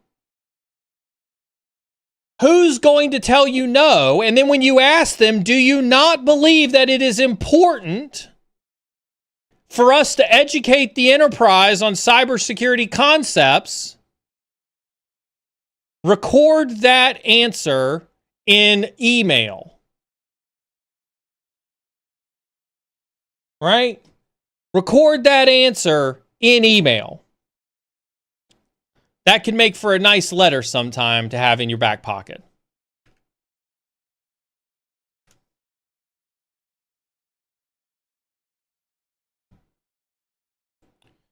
Question from Jeff All Day. In today's job market, should I stay in a stable, well-paying job with little growth while building skills for offensive security on the side with my free time, or move to potentially less stable role in the future depending on contracts, but with more energy, opportunity, and hands-on experience with online networks? Only you can decide the risk tolerance of your family. Only you can decide the risk tolerance of your family. What I'll tell you is, if it was me and my family, this job market is absolute dog water. I would stay stable, right? If we talk about risk management principles, stability, stability, stability. You hunker down, you fortify the fort, and you position yourself with as many strengths as humanly possible. Do not tip the wagon. Don't get brave. If you're asking me how I'm risk managing my family, that's how I'm risk managing my family. Now, I'm grateful. I've got a great job at Query. I think Query's awesome. I love what it is we do. I love the people I work with. I love the mission we have.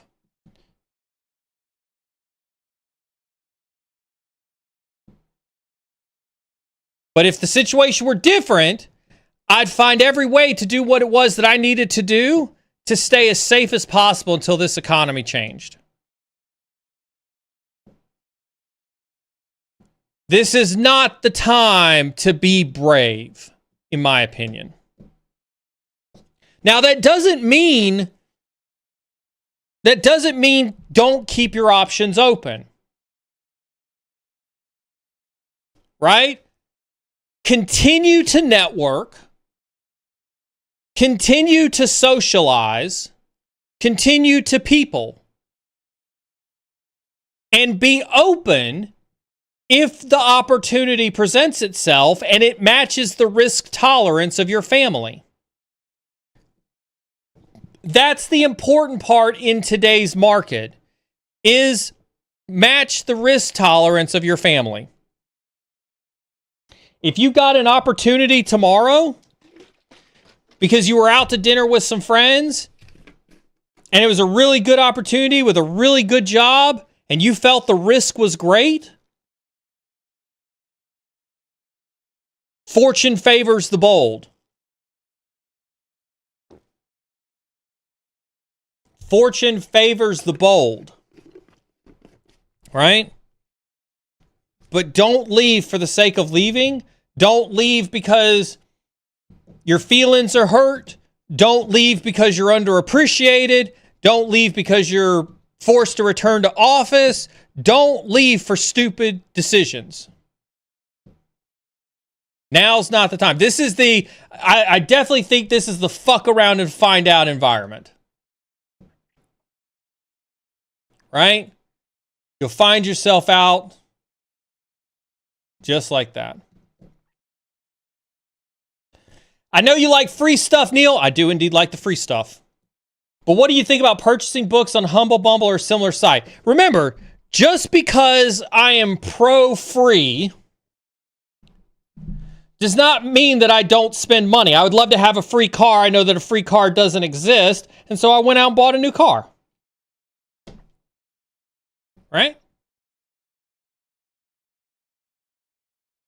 The reason I preach free is because I think that there's a disconnect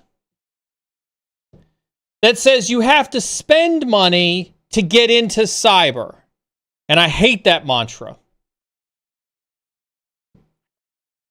Make no mistake about it, you do not have to spend a dime to get into cyber. And anybody who tells you otherwise is trying to sell you snake oil. By the way, I'll have a link, I'll beer drop a link to my super exclusive class for $99.99 where I'll give you all the secret sauces of how to get into cyber.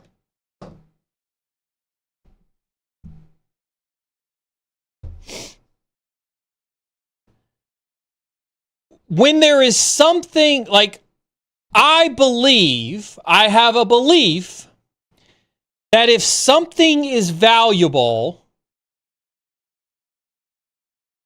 in your eyes, you should pay for it. Right? If you're getting value out of it, pay for it. So, if the Humble Bundle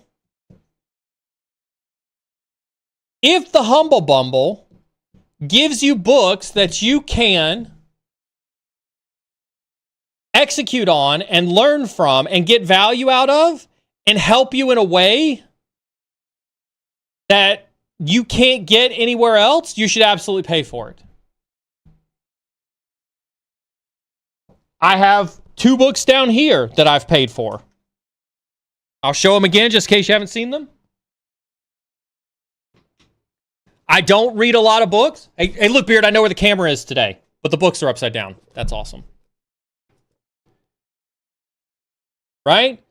I paid for these books. I didn't pay for the Audible. I didn't pay for the Kindle versions. I didn't go download them illegally, from a website.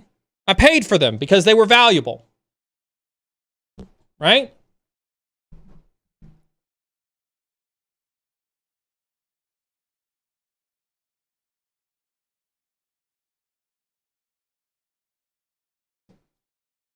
I'm not, listen, I've known John since I was a SANS instructor. Right? And I love what he does with his pay what you can. right? It's very similar to what we do here on the stream, right? We don't charge anything for being here on the stream. We do it because we want to give back. People who gift, people who sub, people who gift subs to people in the community, people who donate $100 super chats, right? We will take that money and we will buy $100 buys a lot of TryHackMe vouchers. We're going to take that $100 as soon as we get that deposited from Google AdSense. We will take that money and we will go buy TryHackMe vouchers. We'll give that stuff over for free, right? Because we believe in lifting the entire community up. And so whether it's, those are the types of initiatives that I want you to look for. Those are the types of things that I want you to support, right? Like, I'm not going to endorse John's content because I've not taken John's content or any of the anti-siphon content, and so I'm not going to endorse it, but that doesn't mean that I don't support what it is he's doing, because I know John, I respect John. I think John's awesome. I think John has the best intentions of the world. Of all the people who do instructing, I think John is the most upstanding instructor that exists out there, right? And so I know his motives are pure. I can't say that. I can't say that about any other content creator in good faith, which is why some people have asked me, do I support this or do I support that? Do I support this? I try not to specifically endorse any particular content because that means that I endorse them or I endorse their message or I endorse their marketing aspect. And I think that cybersecurity is filled with too many snake oil salespeople.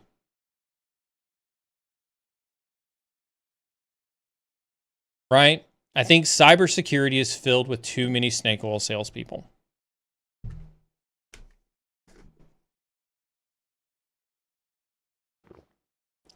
If you take a look, this is going to be a small rant. This will be a small rant.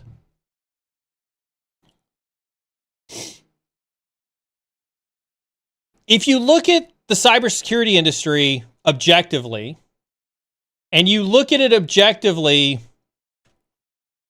compare it to the fitness industry, compare it to, crypto bros, compare it to finance people, fashion industry, we have entered that realm where people are like, I figured out the secret to cybersecurity, simply pay me and I'll give you the secret to cybersecurity. When I paid for courses, I should say when the U.S. taxpayer paid for courses vis-a-vis the military, right? It was because that training didn't exist for free.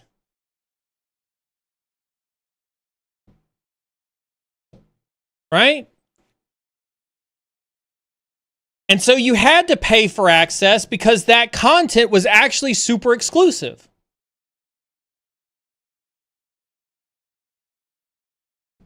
Nowadays, it's not the case. And what people have done instead is they've said, I've got the secret. When in reality, there's no secret. When we push the requirements for cybersecurity down into higher ed, when we start talking about how do we get kids into cybersecurity, how do we have high school initiatives that teach kids about cybersecurity, when we start trying to get more people with STEM into cybersecurity, there's no secret. There's no secret. It's not magic what we do. It may look like magic to the uninformed, and I think that that's the problem we have in the industry. We look like magicians, but we're really not. Beard's beard isn't some gnomish, wishing charm that you can rub with your hands and instantly be as smart as he is on cynicism. It just doesn't work like that.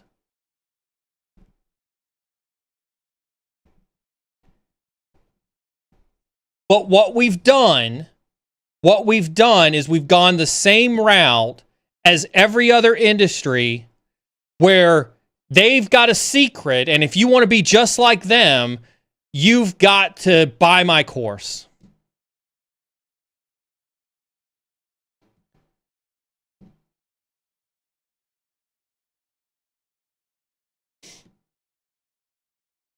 Sorry, I knew that was going to be a tiny rant. I can't even begin to tell you how frustrating it makes me the way that the industry has gotten. Right?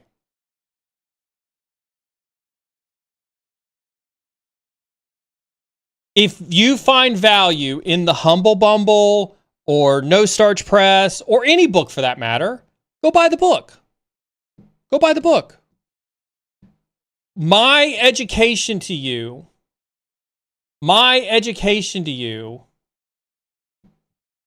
is to take ownership of your money and ask yourself, are you actually getting value? Do you get value from the thing you're spending money on?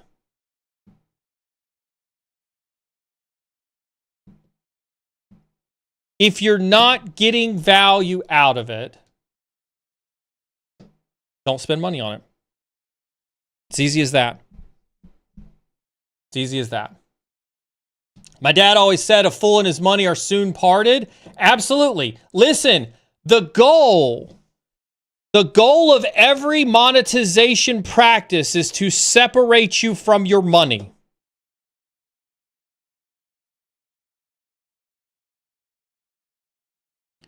The goal is to separate you from your money. So if you know that, don't be so quick to separate yourself from your money.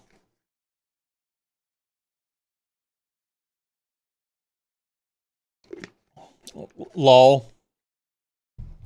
That's right. Thank you, Beard, for being the voice of reason. We do not support piracy. Please listen. Let me say this about that.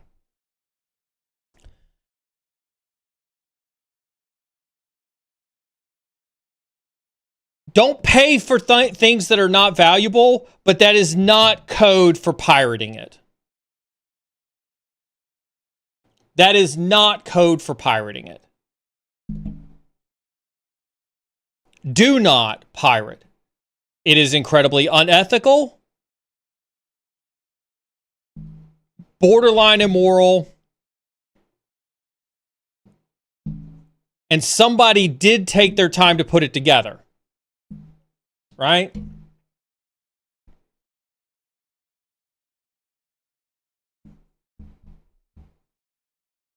Now,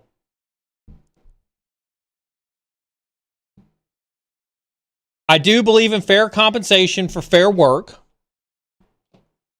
But $99.99 because somebody copied a bunch of YouTube videos and put them into a PowerPoint slide is not fair compensation for fair work. That's my point. That doesn't mean pirate their shit. That means just don't pay them. Just don't pay them.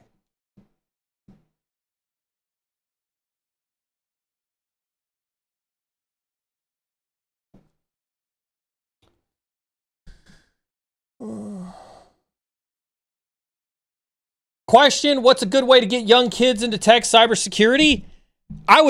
Surprisingly, this was on CNBC this morning. They were talking about kids in cyber this morning. The hard part with cyber is that that's a Spider-Man thing, right?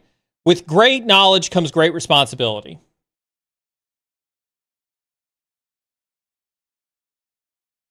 Right? Once you start teaching kids about cyber, you have to teach them the morals and the ethics of cyber first so that they can begin to use the knowledge they acquire responsibly.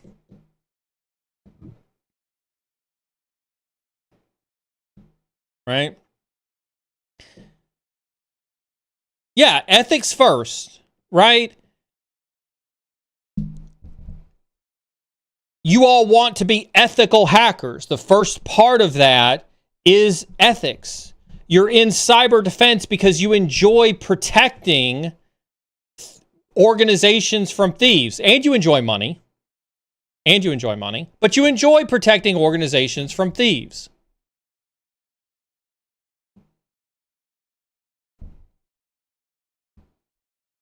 You have to teach kids ethics before you can teach them the tech, in my opinion.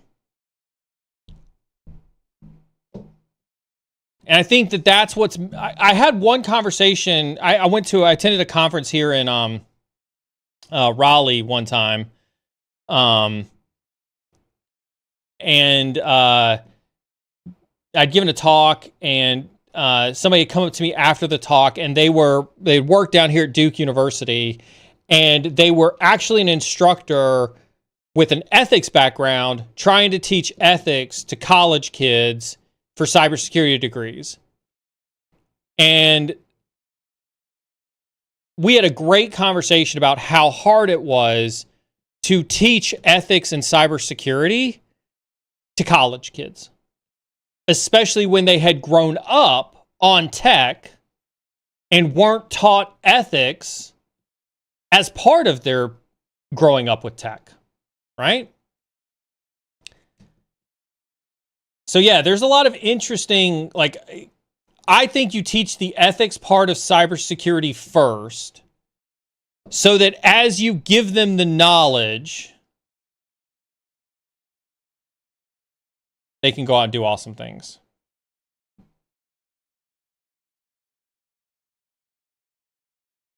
Libraries do rock. Absolutely. Do support your libraries. 10 of 10 agrees with that. I absolutely agree with that. You hitting the range after work today? Abso-freaking-lutely. Absolutely. Today is probably the last day of our summer hours. We do summer hours at Query. Usually we call it quits, half a day at Query on Friday. And so I will probably exercise my summer hours today and probably head down to the golf course. Tournament season. Tournament season for me starts September 1st. So the 2026 season starts for me September 1st.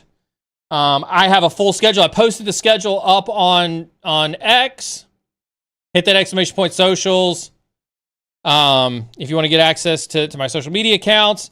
I'm going to do a better job this year of documenting my journey on Instagram. I spent a lot of time practicing this year, and it's made a world of difference.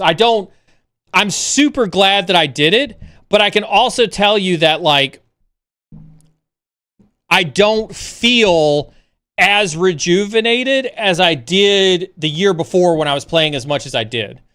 And so I've got a pretty heavy tournament schedule. I pretty much have a tournament, I think, every week in September. September 6th.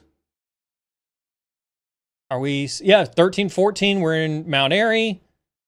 We're going to Florida. We're playing at PGA National in Florida, 20th and 21st. I think I skipped the 27th and then the 4th, October 4th. So yeah, I've got 1, 2, 3, 4, 5, 6 tournaments in the next 5 weeks. So I have as far as Friday schedules go, just since we're talking about them here, right? Next Friday, there'll definitely be a stream. The 12th, there's definitely going to be a stream. The 19th, there probably won't be a stream because that's when we're going to drive to Florida on the 19th. We will be in Florida for a week until the 27th. We're going to drive back on the 28th.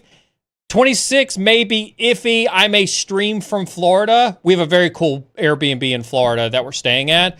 So, I'd say the week of the 22nd through the 26th, be flexible. It may end up being looking like a Instagram live or something like that from the Airbnb in Florida in late September.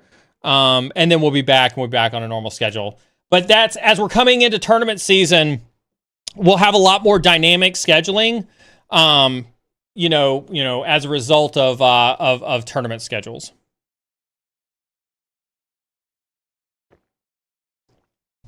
But that's why I'm also going to do better with Instagram and whatnot, so that you guys can follow along with me as I hit the road turn-wise. If you do want to support my golf journey, you can, I'll send you my Venmo. You can send me money.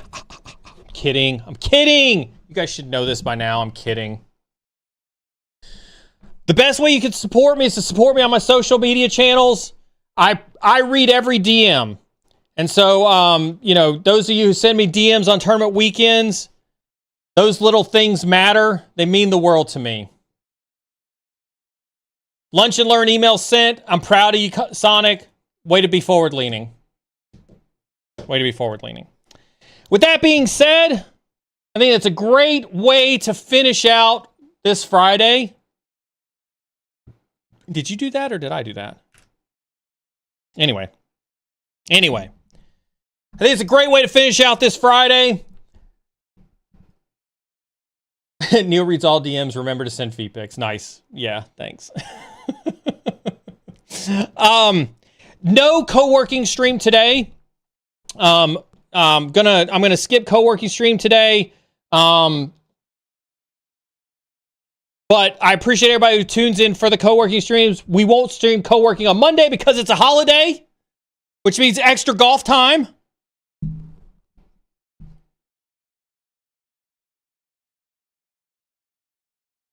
Are you jogging around to golf? I'll totally tune into your stream. Fix it. It is the Friday before a holiday. If your work allows it, I encourage you. Take a holiday, play some hooky, relax. Right? I want you to know that I appreciate every single one of you. I appreciate every single one of you. I appreciate you tuning in for me here. I appreciate you tuning in during the co-working streams. Brian and I love going back and forth and having the stream session going on. This community has meant the world to me. I believe every single one of you are awesome as fuck. Every single one of you. Stay awesome. Come hang out in Discord. Come support me on my social media channels. Share this stream with somebody who needs to hear this advice. And whether you're on the red side or the blue side or still deciding, keep learning, and we'll see you next week.